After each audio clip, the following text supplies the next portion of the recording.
күн салқар сахарамыздағы тау мен тасқа тіл бітсе, талай дүниені тарқатып салар ме еді. Сонда буынсыз тілден шыққан нелер түрлі шатақтың да шыңы басылған болар ме еді.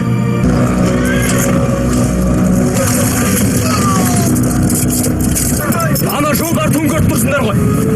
Сол туды құлатып, жағасын жыртып, қолбасшының жанын жаһаннамға жіберейік.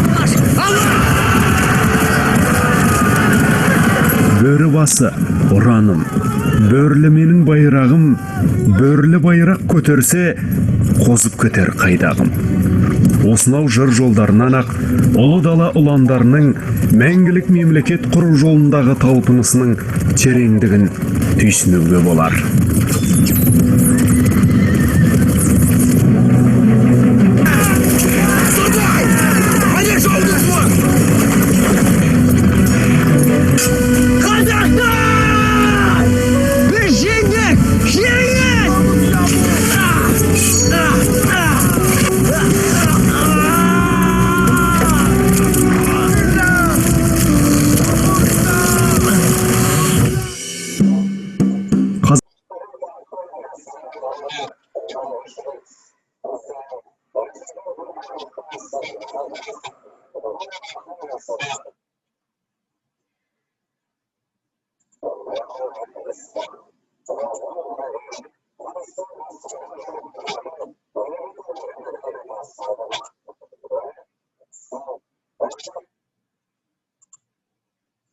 Елдігіміздің тарихында президент Нұрсұлтан Назарбаевтың Қазақстанның халықаралық беделін нығайтуға қаншалықты күш-жігер жұмсағаны Қазақстан мен шетел жұртшылығына жақсы мәлім екенін білеміз.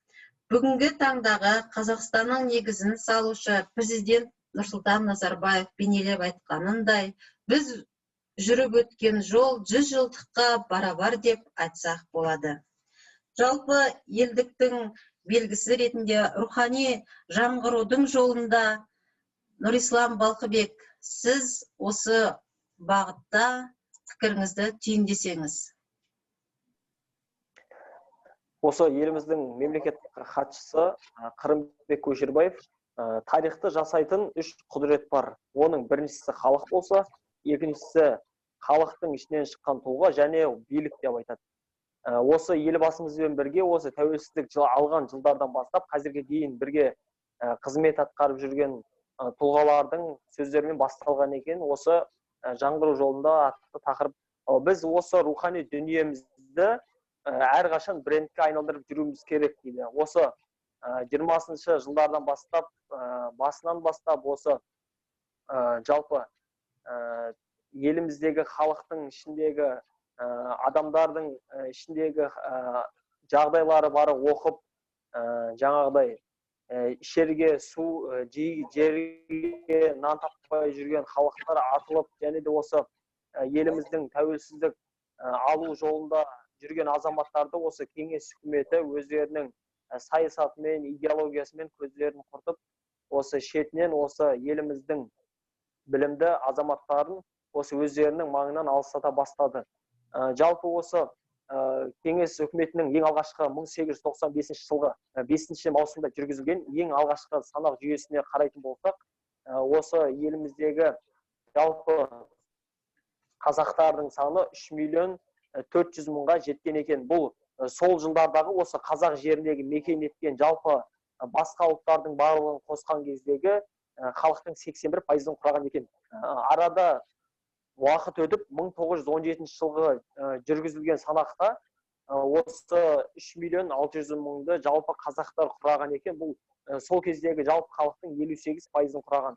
Арада осы 20 жылдай уақыт өтіп, осы қолдан жасалған ашаршылық тағы да басқа осы қазақтардың басына түскен қиындықтардан біздің санымыз 2.400.000-ға дейін түсіп кеткен.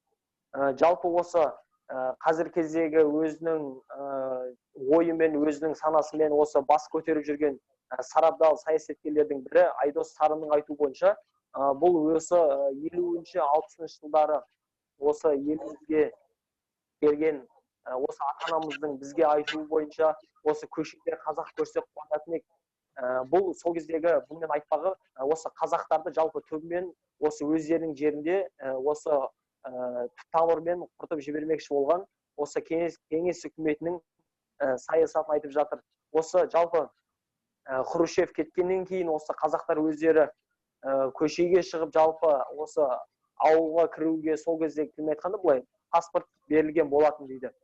Осы елбасымыздың саясатының арқасында осы тілдің басқа көп ұлтты мемлекет болғандықтан осы тілдік тұтастықты, тұрақтылықты сақтау жолында көптеген өзінің көрегенділігін танытты. Сол жылдары осы еліміздің ең алғашқы астанасы болған Алматы қаласында жалпы қазақ тілінде сөйлейтін, қазақ тілінде оқытатын бір ғана мектеп болған екен деседі сол жылдары. Ал қазір елімізде жалпы санаған кезде 7,5 мыңға жуық мектеп болатын болса, соның 2 мыңға жуығы аралас, ал 5 мыңға жуығы осы тұрақты қазақ тілінде оқытатын мектептер. Осы елбасымыз өзінің осы не айтатын тақырыптағы соңғы сөздерінде қазақты ешкім жаулап алған жоқ, тек қана арасына іріткі салып жойып жібермекші болды. Біз сондықтан бірлігімізден ажырамауымыз керек деген екен. Өте жақсы, Нұрислам Балқыбекұлы, сізге үлкен алғысымызды білдіреміз. Жалпы бізде елбасымыздың қазақ халқына жасаған керемет үндеу өсиеті рухани жаңғыру екенін білеміз. Яғни рухани жаңғыру дегеніміз адам баласының жалпы ішкі әлемінің жаңаруы, сана сезімінің өзгерісті қабылдауы екені белгілі. Жалпы тарлан тарихтың жасампаз бүгіні мен жарқын болашағын үйлесімді үйлестіретін ұлт жадының тұғырнамасы осы рухани жаңғыру. Осы тұғырнамадан ауытқымай, елбасымыз ұрпаққа меңзеген дара жолымен биік шыңдарды бағындыратынында да біз қазіргі ұрпақ шын жүректен сенімдіміз. Осы бағытта рухани жаңғыру жайлы Абжаппар Оразкүл, сізге сөз кезегін береміз. Рахмет, Рашан апай, сәлеметсіздер ме? Қайырлы күн баршаларыңызға. Менің тақырыбым рухани жаңғыру жайында. Біз мақсатымызға жетуіміз үшін санамыз ісімізден осып жүруі тиіс дейді Нұрсұлтан Әбішұлы Назарбаев. 2017 жылы 12 сәуірде жарық көрген болашаққа бағдар рухани жаңғыру атты мақаласының негізінде жасалынған. Осы мақала негізінде ең басты қағидаларға, құндылықтарға баса назар аударған. Атап айтқанымызда, құндылықтарымызды сақтау, ұлғайту және әлемдегі дамыған ұлт елдің қатарына кіру сынды бағыттар біздің мақсатымыз ретінде қойылған. Негізінен біздің Нұрсұлтан Әбішұлы Назарбаевтың алдына қойған мақсаты елімізді дамыту, өркендету және әлем мойындаған ел қатарына қосу болып табылады. Осы орайда бізде жасалып жатқан жобаларға ойыстық. Негізінен 100 жаңа есім, 100 оқулық сынды бізде туған жер атты көптеген бағдарламалар жасалып жатыр.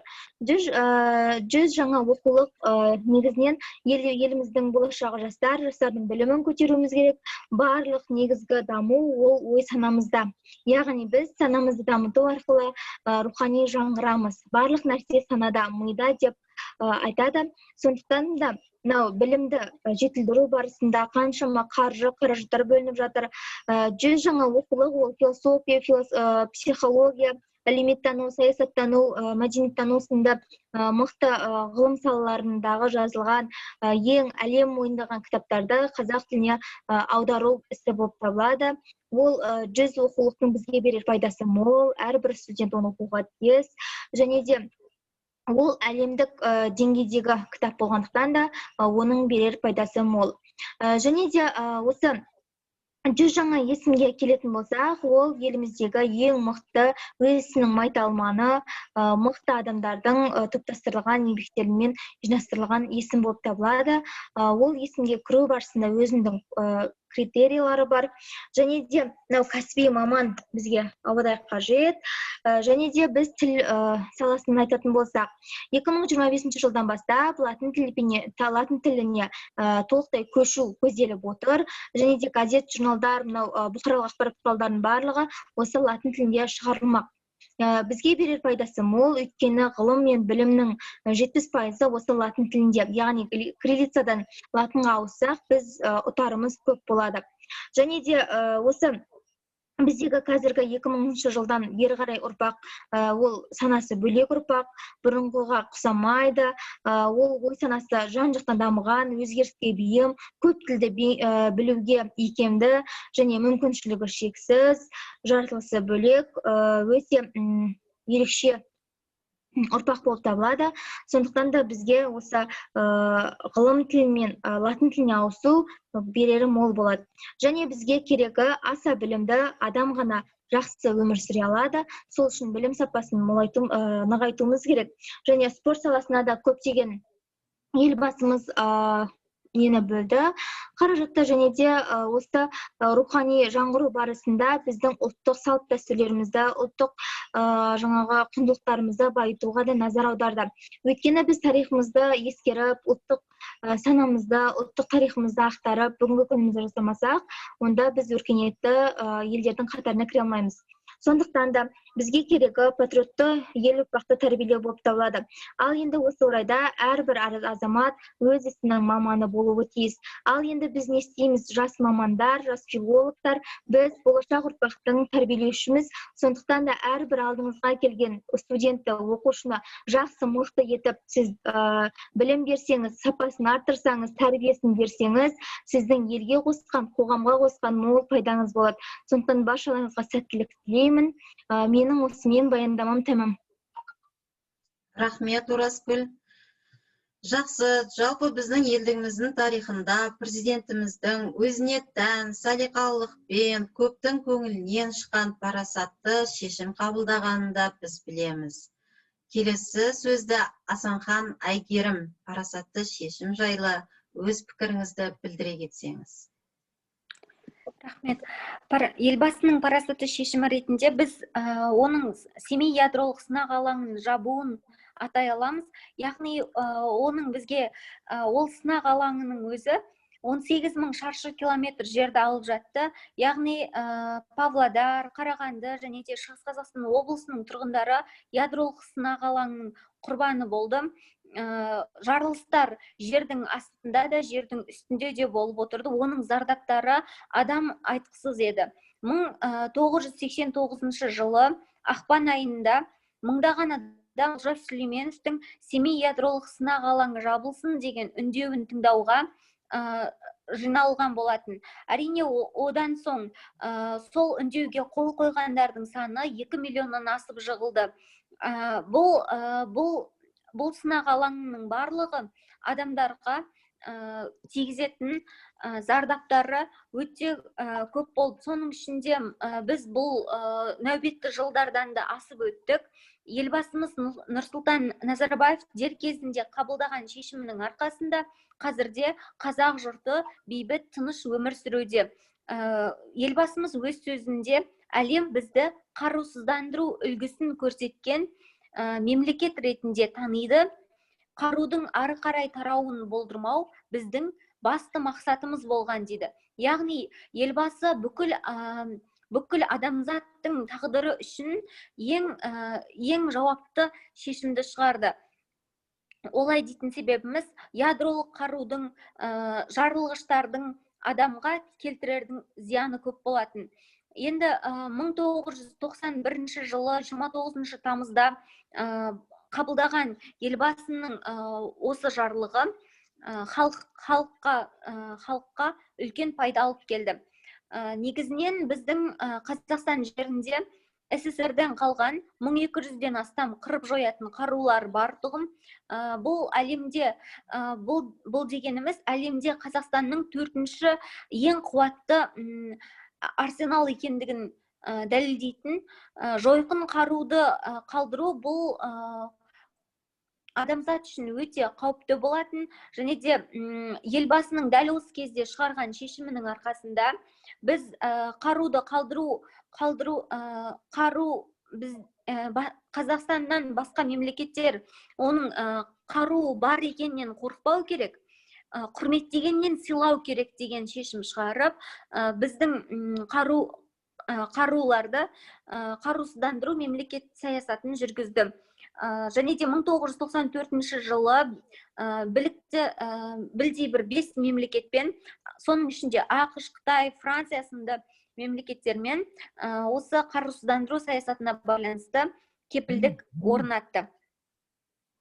Өте жақсы, рахмет Асанхан Айгерім. Жалпы отанды сүю біздің перзенттік парызымыз. Қарыс қадам үшін жанын қиған бабаларымыздың асыл аманатына адалдығымыз деп айтқан болатын Нұрсұлтан Әбішұлы Назарбаев. Жалпы бір ел, бір тағдыр тақырыбында келесі сөзімізді Жорабек Жансұлу жалғастырып өтсе. Осы 1937 жылдардағы депортация, яғни мемлекеттен тұлғаны мәжбүрлеп шығару саясаты КСРО тарапынан бүкіл ел осы КСРО аймағындағы халықтарға орын алды. Осы социалистік заманда Кеңес одағын мекендеген халықтардың қай-қайсысы болмасын, осы сталиндік зорлық-зомбылықтан, геноцид, этноцидтен, саяси қуғын сүргіннен аман қалған жоқ. Енді Қазақстанға осы жылдары шамамен 400 мыңнан астам адам халық өкілдері қоныс аударылған. Осындай тоталитарлық тәртіптің құрсауына қиыр шығыстағы корейліктер де іліккен.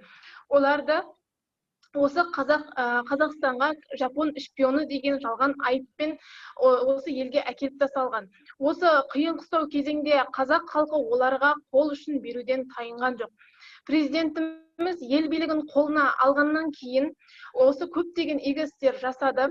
Соның ішінде шет елде жүрген қазақтарды да өз елімізге қайтару керек деген шешім шығарды. Яғни көптеген этнос өкілдерін бір шаңырақ астына қосқысы келді. Соның нәтижесінде елбасымыздың стратегиясы бойынша ұлтаралық келісім принципін ұстанып, демократиялық құқықтық мемлекет құруды ойға алды. Соның негізінде елбасының бастауымен достық үйі құрылды. Сонымен қатар 1995 жылға бүкіл ұлт өкілдері басын біріктірген Қазақстан халық ассамблеясы құрылды. Елбасымыздың осындай стратегиялық жоспарының арқасында елімізде қазіргі таңда дінаралық келісім, ұлтаралық бірлік қалыптасты. Моноұлттық мемлекет құрылды, яғни елбасымыз барлық ұлт өкілдерінің басын қосып, қазіргі таңда алпауыт державалардың өзі осы Қазақстанды мойындады. Яғни тілі басқа, тілегі бір, жүзі басқа, жүрегі бір, бәріміздің тілегіміз бір. Тәуелсіз елі бар, елбасылар ері бар, еліміздің жүрегі отан деп соқса, бейбітшілік мәңгі жасайды деп үміттенеміз. Өте жақсы, рахмет. Жалпы нұрлы жол болашаққа бастар жол екені белгілі. Яғни біздің елбасымыздың осы жолдауының өзі шын мәнісінде мынау жаңа сын қатерлер мен жаһандық қаржы экономикалық дағдарыспен бетпе-бет келіп отырған бүгінгі әлемде елімізді жұдырықтай жұмылдырып, болашаққа деген нық сенімін ұялатқан тарихи құжат екені белгілі. Осы бағытта Арын Айсұлу, сіз өз пікіріңізді білдіріп өтсеңіз. Рахмет апай сөз бергеніңізге. Жалпы болашаққа бастар жол 1991 жылдан бері тәуелсіздіктің туы тігілгеннен бастап президентіміздің, елбасымыздың ең басты, ең нақты жаңағы халыққа жолдау есептеймін.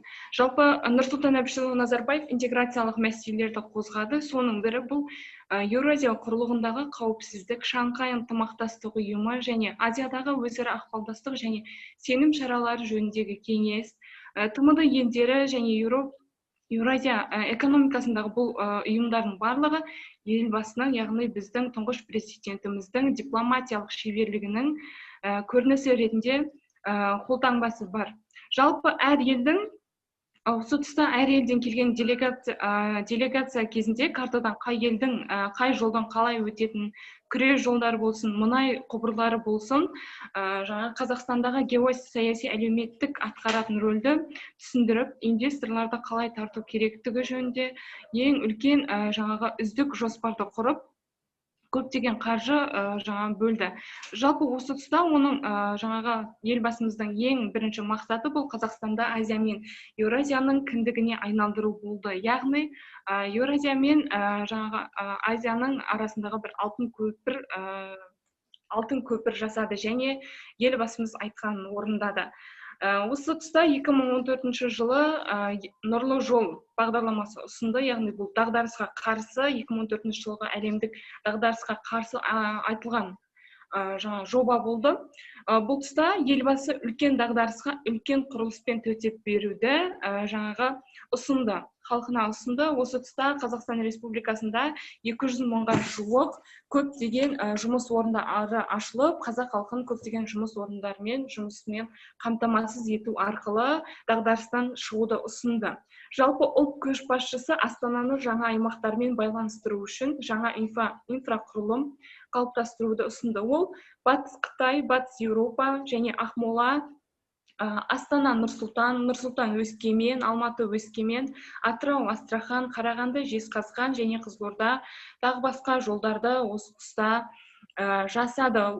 Осы жылдары 12 мыңға жуық шаршы жер жаңадан жасалды, ал 2,5 мыңға жуық шаршы жолдарды қайтадан жөндеуден өтті. Каспий теңізіндегі 2 заманауи порт салынды. Өзіміз көргендей бір белдеу, бір жол өз жұмысын осы тұста өзінің жетістігін көптеген өзінің жемісін көрсетіп, септігін тигізді. Жалпы Қазақстан транзиттік әл-ауқатын арттырды, табыс көзіне айналдырды.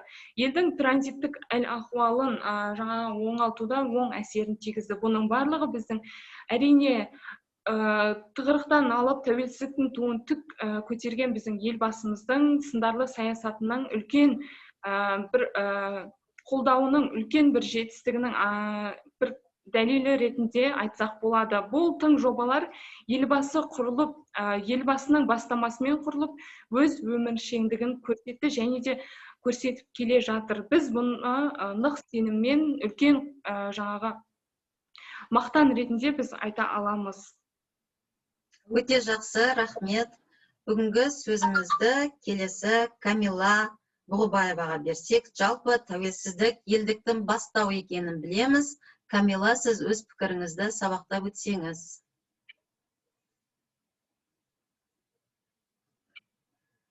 Камила бар ма? Жалпы тәуелсіздік бұл бабаларымыздың аңсауы, ұрпақтың қолы жеткен киелі кезең екенін білеміз. Тәуелсіздігіміз шын мәнісінде таңбасы таста, қаны қара жердің тамырында жатқан құдіретті сөз екенін де біз жан дүниемізбен сезінеміз. Еліміз тәуелсіздіктің бесігінде 30 жылға жуық мерзімде тербеліп келе жатыр. Осыншама уақыт ішінде Қазақстан шекарасын бекітіп, өз алдына дербес зайырлы ел болды. Яғни бұл атадан келе жатқан еліміздің ұлы жеңісті жемісі деп айтуымызға болады. Жалпы желтоқсанның желі мен ызғарына қарсы тұрған жастардың жалынды рухы мен ерліктерінің арқасында шаңырағы биік, керегесі кең мемлекет болып қалыптастық.